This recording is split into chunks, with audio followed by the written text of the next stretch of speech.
ទី6បញ្ចខន្ធេអាពាធតោបញ្ញខន្ធនឹងជាអាពាធនិរោធោអាណាពាធោនិព្វានន្តិព្រះនិព្វាននឹងមិនមានអាពាធអាណាពាធោអត់មានអាពាធបញ្ញខន្ធនឹងជាអាពាធដោយសេចក្តីថាជាគ្រឿងបៀតបៀនទៀតហើយជាទីតាំងនៃអាពាធសពគ្រប់ទាំងអស់ផងអាពាធដោយសេចក្តីថាបៀតបៀនជំងឺតម្កាត់ផ្សេងផ្សេងក៏រាប់នៅក្នុងអាពាធហើយការបៀតបៀនដោយប្រការផ្សេងផ្សេងចំពោះបញ្ញខន្ធនឹងសពគ្រប់ក្នុងជីវិតដែលរស់នៅប្រព្រឹត្តទៅដើម្បីអាពាធមាននៅក្នុងបញ្ញខន្ធបញ្ញាដែលឃើញបញ្ញខន្ធជាអាពាធឈ្មោះថាជាទុក្ខានុបស្សនាបាននៅអនុឡោមិកខន្តីចុះកម្មសមត្តនិយមធម៌ក៏បានទៅដល់ព្រះនិព្វានដែលជាអនាពាធធម៌ដែលមិនមានអាពាធគុណម្ចាស់នឹងណាញាតិញោមនឹងណាបានទៅដល់ណាទៀតណាទៅដល់មែនតេនពីព្រោះអីពីព្រោះរឿងចេញអំពីបញ្ញខន្ធទៅតាមផ្លូវដ៏ប្រសើរមានតែផ្លូវនឹងទេទៀតដែលប្រគុណម្ចាស់ញាតិញោមអាចចេញទៅបានកាលដែលមិនតាន់មានផ្លូវហ្នឹងជួនកាលយើងរៀនជួនកាលអីអាហ្នឹងវាអញ្ចឹងហើយដែលមិនតាន់ដល់ផ្លូវហ្នឹងយើងដឹងថាបញ្ញខន្ធមិនទៀងជាទុក្ខជាអនត្តាហើយយើងអប់រំអរិយមេអង្គ8ទៅដល់រាបណាយើងនឹងត្រូវបានទៅកម្មព្រះនិព្វានអញ្ចឹងទៅហើយដែលយើងដឹងថាយើងបានទៅកម្មព្រះនិព្វានហ្នឹងណាទាល់តែយើងស្លាប់ទៅអានឹងបានយើងដល់ព្រះនិព្វានព្រោះព្រះនិព្វានមិនមែនបញ្ញខន្ធទេណាហើយបើនៅរស់អញ្ចឹងបានអីបានព្រះនិព្វានបន្តតែស្លាប់ហើយស្លាប់ទៅអត់កើតទៀតអានឹងបានដល់ព្រះនិព្វានហើយព្រោះនិព្វាននឹងអត់កើតរឿងហ្នឹងរឿងនៅចត់សក្កាយចដ្ឋិទាំងស្រុងហើយដល់តែដឹងថានិព្វានហ្នឹងគឺអត់កើតទៀតហ្នឹងគឺយើងដែលអស់កិលេសហ្នឹងអត់កើតទៀតនឹងយល់ឃើញថាសត្វស្លាប់ទៅអត់កើតទៀតបាត់ហ្នឹងអញ្ចឹងប៉ុន្តែរឿងដែលយើងទៅនិព្វានហ្នឹងមិនមែនតល់តែយើងស្លាប់ទៅអត់កើតទៀតហ្នឹងទេណាទៀតណានៅពេលណាដែលមានបញ្ញាឃើញនៅបញ្ចខន្ធច្បាស់ដែលធ្លាប់សន្សំមកឃើញរឿយឃើញហើយឃើញទៀតឃើញហើយឃើញទៀតតល់តែរស់សត្វមិនមានក្នុងបច្ចុប្បន្នហ្នឹងណាទៀតណាដល់តែរស់សត្វមិនមានក្នុងបច្ចុប្បន្នពេលហ្នឹងទៅគុណចាស់ញាតិញោមដឹងថាគុណម្ចាស់ញាតិញោមនឹងឯងបានទៅដល់ព្រះនិព្វានព្រោះជាការចេញពីបញ្ញខន្ធចឹងនឹងបញ្ញខន្ធនឹងជាអាពាធការដែលចេញអំពីអាពាធនឹងដល់ព្រះនិព្វានទៅជាអនាពាធធម៌មិនមានអាពាធទី7បញ្ចខន្ធេអេតិតោបញ្ចខន្ធនឹងជារបស់ចង្រៃអេតិតោនិរោធោអន័យតិកាំងនិព្វាននន្តិព្រះនិព្វានដែលរំលត់នៅបញ្ញខន្ធនឹងមិនមានចង្រៃអីតិតោចង្រៃចឹងបញ្ញខន្ធចង្រៃទេយើងចេះតែរវិធីការផ្សេងសូត្រមន្តរំដោះគ្រោះកុំឲ្យចង្រៃឧបទ្រពបៀតបៀនខ្ញុំបញ្ញខន្ធនឹងជាចង្រៃស្រេចបាត់ទៅហើយមិនបាច់ទៅរំដោះចង្រៃនឹងអីយ៉ាងម៉េចទៀតទេមែនទេព្រោះតែបញ្ញខន្ធនឹងជារបស់ចង្រៃនឹងទៅវាមានចង្រៃអីផ្សេងសពទៅគ្រប់ទៀតប៉ុន្តែយើងឃើញថាចង្រៃអីផ្សេងឯនោះទេតែបញ្ញខន្ធជារបស់ចង្រៃមិនក៏យើងមិនឃើញព្រោះអត់អប់រំបញ្ញាទេយើងរស់សុខរស់ស្រួលរស់ស្អីមកឲ្យបញ្ញខន្ធតែទាំងដែលបញ្ញខន្ធជារបស់ចង្រៃដើម្បីឲ្យរួចពីចង្រៃត្រូវតែរួចពីខន្ធកុំឲ្យថាយើងរស់សេរីមង្គលស្អីផ្សេងទាំងដែលយើងនៅក្នុងបញ្ញខន្ធអត់បានទេបុគ្គលដែលនៅក្នុងបញ្ញខន្ធគឺឈ្មោះថាបុគ្គលបាននៅរបស់ដែលជាមហាចង្រៃនឹងរួចស្រេចបាត់ហើយបានបាត់ហើយព្រោះអីព្រោះនៅក្នុងបញ្ញខន្ធទាំងបញ្ញខន្ធនឹងជារបស់ចង្រៃចង្រៃមែនឬក៏មិនចង្រៃទេណាបញ្ញខន្ធនឹងជារបស់ចង្រៃនៅក្នុងបញ្ញខន្ធនឹង ហើយដែលប្រគុណចាស់ញាតិញោមនៅក្នុងបញ្ញខណ្ឌនឹងស្ដាប់បានទេនៅក្នុងបញ្ញខណ្ឌយ៉ាងម៉េចគឺសេចក្តីប្រកាន់ថាខ្លួននឹងនៅក្នុងរូបវេទនាសញ្ញាសង្ខារវិញ្ញាណនឹងបញ្ញខណ្ឌទៅដល់ណាខ្លួនទៅដល់ហ្នឹងមែនអាហ្នឹងហើយដែលខ្លួននៅក្នុងបញ្ញខណ្ឌ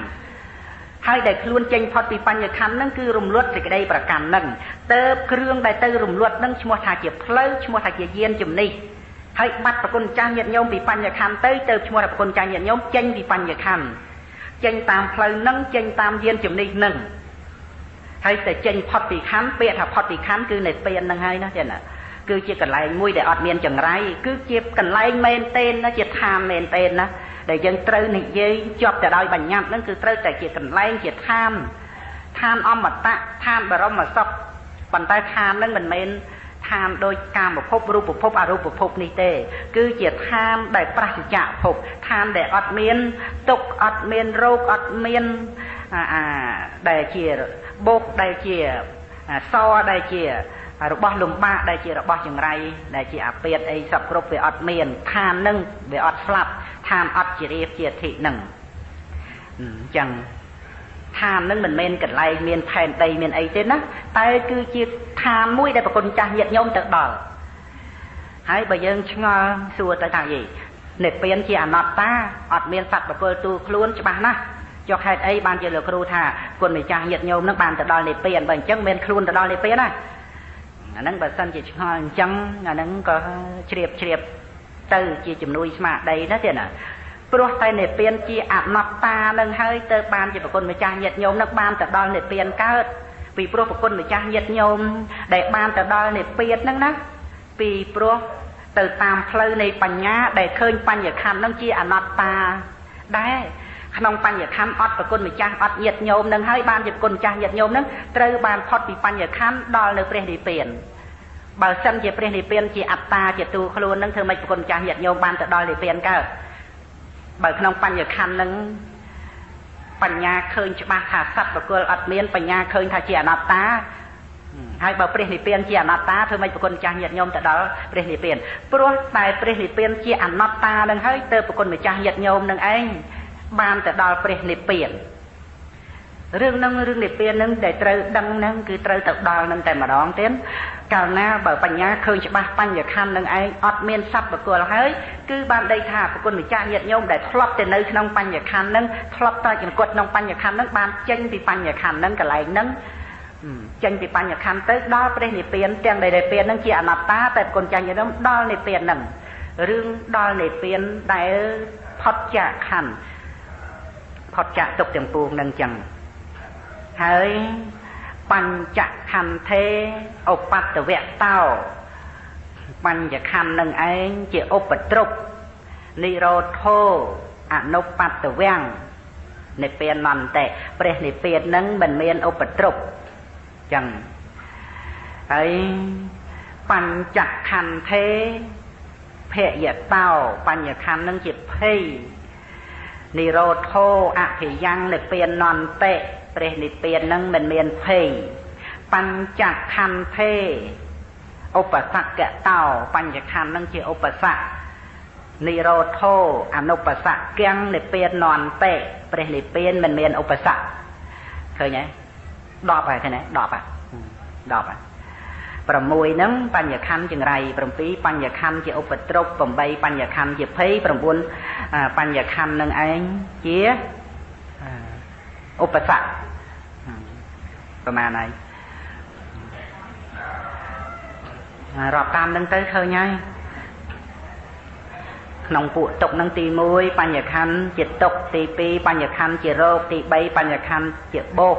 ទី4បញ្ញខណ្ឌជាព្រួយសទី5បញ្ញខណ្ឌជារបស់លំបាកទី6បញ្ញខណ្ឌជាអពាធទី7បញ្ញខណ្ឌចង្រៃទី8បញ្ញខណ្ឌជាឧបទ្រពទី9បញ្ញខណ្ឌនឹងជាភ័យទី10បញ្ញខណ្ឌនឹងជាឧបសគ្គសិតតែនៅក្នុងទុក្ខានុបស្សនាដែលបញ្ញាឃើញអញ្ចឹងទេណាអញ្ចឹងហើយតទៅរៀបរាប់ទៅបញ្ញខណ្ឌនឹងឯងមិនមានទីជ្រោក11ទី12បញ្ញខណ្ឌនឹងឯងមិនមានទីពួនហើយទី13នឹងបញ្ញខណ្ឌនឹងឯងមិនមានទីពឹង រៀបរាប់ទៅប៉ុន្តែបើគ្រាន់តែរាប់អញ្ចឹងទេមើលសិភៅទៅក៏ដូចតែគ្នាបានជាសម្ដែងរៀបរាប់វេញេតាមន័យនៃអត្ថកថាដែលលោកបញ្យល់ឲ្យឃើញថាតើដែលបញ្ញខណ្ឌជាឧបទ្រពនឹងយ៉ាងណាហើយជាភ័យនោះយ៉ាងម៉េចជាឧបសគ្គនឹងប៉ុន្តែបើប្រគុណចាស់ញាតិញោមមានបញ្ញាឃើញនៅក្នុងរឿងណាមួយហើយក៏នឹងឃើញបញ្ញខណ្ឌនឹងទៅតាមព្រះពុទ្ធដីកានឹងណាទេណាដែលព្រះសម្មាសម្ពុទ្ធព្រះអង្គទ្រង់ត្រាស់សម្ដែងសពគ្រប់ទាំងអស់អញ្ចឹងដូចជាបញ្ញខណ្ឌនឹងបញ្ចខន្ធេអតានតោអត់មានទីជ្រកបញ្ចខន្ធេអលេនតោអត់មានទីពួនបញ្ចខន្ធេអសរណតោបញ្ញខន្ធនឹងអត់មានទីពឹងមានជ្រកមានពួនមានពឹងអីកើតបញ្ញខន្ធនឹងទេកាលដែលសត្វលោកនៅក្នុងបញ្ញខណ្ឌបថុជនអាស្រ័យវត្តដាក់នឹងអាស្រ័យបញ្ញខណ្ឌនឹងមានតែជ្រកឯណាឲ្យផុតអំពីការបែកធ្លាយមានតែពួនឯណាបានមានលេនឋានឯណាដើម្បីពួនឲ្យរួចពីមច្ចរាជឲ្យរួចអំពីសេចក្តីស្លាប់មានស្អីដើម្បីជាទីពឹងទេទៅដល់ក្នុងសមុទ្រទៅដល់លើអាកាសទៅដល់ឋានប្រអិនទៅដល់ឋានព្រំទៅដល់អរូបព្រំហើយនឹងក៏ដោយមានទីជ្រកពួនទេមានទីពឹងដើម្បីកុំឲ្យស្លាប់បានទេអត់ទេនឹងព្រោះបញ្ញខណ្ឌនឹងជាអ្នកសម្លាប់បាត់ទៅហើយជាអ្នកសម្លាប់ស្រាច់បាត់ទៅហើយប៉ុន្តែបើគុណម្ចាស់ញាតិញោមអាស្រ័យនៅយានជំនិះដល់ប្រសើរអាស្រ័យមគ្គស្រ័យផ្លូវដល់ប្រសើរនឹងចេញពីបញ្ញខណ្ឌបានដល់នៅព្រះនិព្វានទៀតព្រះនិព្វាននឹងឯងតាណាំងណាជាទីជ្រកលេណាំងជាទីពួនសរណាំងជាទីពឹងជាទីរលឹកព្រះនិព្វាននឹងចឹងហើយគុណម្ចាស់ញាតិញោមបងប្អូននឹងពិចារណាឃើញបន្តទៅទៀតនៅបញ្ញខណ្ឌនឹងឯងជាទុក្ខបញ្ចខន្ធេអាទីនវតោជាទុក្ខនិរោធោអនាទីនវាំងនិព្វានន្តៈព្រះនិព្វានទៅមិនមានទោសណានៅក្នុងបញ្ញខណ្ឌនេះទោសសពគ្រប់ទាំងអស់ចឹងដូច្នេះញាតិញោមបងប្អូននឹងត្រូវការដើម្បីចេញពីបញ្ញខណ្ឌទេគុណចាស់ញាតិញោមណាតែណានិមន្តទេចេញទេឬក៏សប្បាយរីករាយនឹងយានជំនិះក្នុងโลกនេះសប្បាយរីករាយនឹងដំណើរកើតស្លាប់ក្នុងโลกនេះដោយបញ្ញកម្មផ្សេងត្រេកអរក្នុងភពចឹងនៅពេលដែលយើងនិយាយអីខុសតិចអញនិយាយខុសហើយតិចគេយកពេលអញទៅនិយាយបែកទៅអញមានទុកទោសគ្រោះថ្នាក់អីឃើញបញ្ញខណ្ឌជាទោសឯងតទៅតាក់ទងនឹងរឿងគេមកសួរមាត់កពិបាកដោះស្រាយជួនកាលមានតាក់ទងនឹងរឿងអីវែងឆ្ងាយពិបាកនឹងរត់ពិបាកនឹងកិច្ចពិបាកនឹងពួនទៅទីណាក៏មិនរួចរត់កិច្ចចេញអំពីអ្នកដែលគេដេញចាប់ដើម្បីនឹងធ្វើទរណកម្មក៏មិនរួចពីមាត់ចុកដដែលមិនរួចពីឈឺមិនរួចពីទុក្ខមិនរួចពីសេចក្តីលំបាកនឹងដដែលប៉ុន្តែបើប្រគុណម្ចាស់ញាតិញោមចេញប្រុចផុតពីបញ្ញខណ្ឌរឿងអ្វីក៏ជារឿងរបស់ខណ្ឌឃើញទេរឿងអីក៏រឿងរបស់ខណ្ឌរឿងគេស្ដីឲ្យស្ដីទៅខណ្ឌហ្នឹងបើយើងចេញផុតពីខណ្ឌទៅហើយមានមកត្រូវមាត់ណាស្ដីឲ្យទៀតហើយបើចង់រឿងគេបង្អាប់គេខ្មាស់ទេឌីលក៏រឿងហ្នឹងវាជារឿងរបស់ខណ្ឌទាំងការប្រព្រឹត្តទៅដើម្បីនិយាយស្ដីអីហ្នឹងក៏ជារឿងខណ្ឌរឿងនេះគឺជារឿងសំខាន់ដែលត្រូវដើរចេញណាគេណាដោយផ្លូវសូម្បីនៅក្នុងការដែលត្រូវដើរនឹងឯងពីព្រោះនិព្វាទាពីព្រោះមានធរៈដាក់ចុះហ្នឹងតែដល់សម្រាប់នៃអរិយមគ្គហ្នឹងលះអនុស័យបាន